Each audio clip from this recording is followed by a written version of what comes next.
नीट paper फुटी प्रकरणांमध्ये दिवसेंदिवस नवनवीन खुलासे पाहायला मिळत आहेत. गेल्या 10 दिवसापासून सीबीआयचे पथक लातूरमध्ये ठाण मांडून बसलेलं आहे. सीबीआयच्या पथकाकडून वेगवेगळ्या अंगाने सध्या चौकशी सुरू असतानाच आता लातूरमधील 5वा नामांकित डॉक्टर सीबीआयच्या रडारवर आलेला आहे.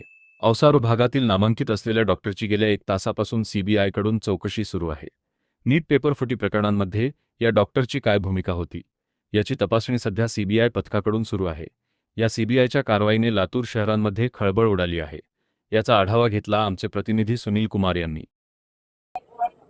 नीट पेपर फुटी प्रकरणामध्ये दिवसेंदिवस नवनवीन खुलासे जे आहेत ते समोर येताना पाहायला मिळते. लातूरमध्ये गेल्या 10 ते 15 दिवसापासून सीबीआयचं पथक हे ठाण मांडून बसलेलं आहे. लातूरच्या सीबीआयच्या पथकाकडनं वेगवेगळ्या अँगलनं जे आहे ते सध्या तपास सुरू असतानाच आता जे आहे ते लातूरमधला 5वा डॉक्टर जे आहे ते सध्या सीबीआयच्या रडारवर आहे. गेल्या 2 तासापासून सीबीआयच्या पथकाकडनं या नामांकित अशा डॉक्टरची जी आहे ती कसून अशी चौकशी करण्यात आलेली आहे.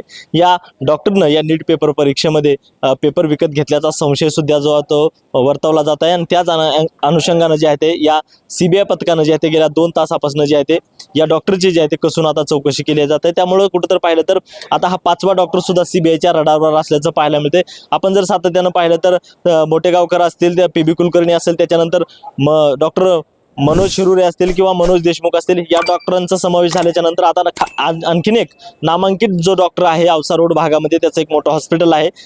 हा डॉक्टर जो आहे तो आपल्या मुलांसाठी जो आहे तो नीटचा पेपर खरेदी केल्याचा असा संशय जो आहे तो या सीबीआयच्या पथकाला होता आणि त्याच अनुषंगानं सीबीआयच्या पथकानं गेल्या 2 तासापासून जे आहे ते चौकशी केलेली आहे. आता कुठंतरी हा डॉक्टर जो आहे तो सीबीआयच्या रडारवर पाहायला मिळतोय. एकंदरीत जर पाहिलं तर आजच्या या सीबीआयच्या सर्व तपासामध्ये जर पाहिलं तर सीबीआयनं जे आहे ते आज एका रद्दीवाल्याची सुद्धा जे आहे ते कुठंतरी चौकशी जी आहे ते कसून चौकशी केल्याची पाहायला मिळते. खरं तर हा नीटचा पेपर जो आहे तो नीटचा पेपर फोडल्याच्या नंतर काही कागदपत्र आणि नीटचा पेपर हा रद्दीमध्ये विकल्याचं समोर आलं होतं आणि त्यानंतर आता काही वेळापूर्वी जर पाहिलं तर आपण औसा रोड भागामधल्या एका नामांकित डॉक्टरची कसून चौकशी आहे ते सीबीआयकडून पाहायला मिळते आणि त्याच निमित्तानं हा डॉक्टर जो आहे तो आता सीबीआयच्या रडारवर आल्याचं पाहायला मिळते. खरं तर ही लातूरमधली खूप मोठी बातमी जी आहे ती म्हणावी लागेल, कारण 5वा डॉक्टर जो आहे तो आता सीबीआयच्या रडारवर आलेला आहे आणि या डॉक्टरचा नेमकं या नीट पेपर फुटी प्रकरणामध्ये काय संबंध आहे हे येत्या काळामध्ये आहे ते निष्पन्न होणार आहे. सध्या सीबीआयकडनं या सर्व संदर्भामध्ये जे आहे ते कसून चौकशी जी आहे ते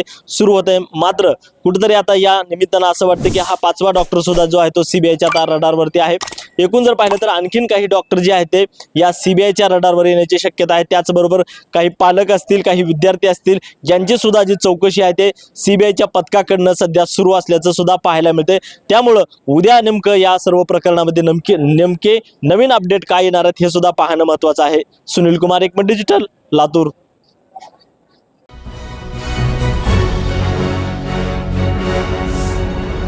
Thanks for watching Ekmat Digital.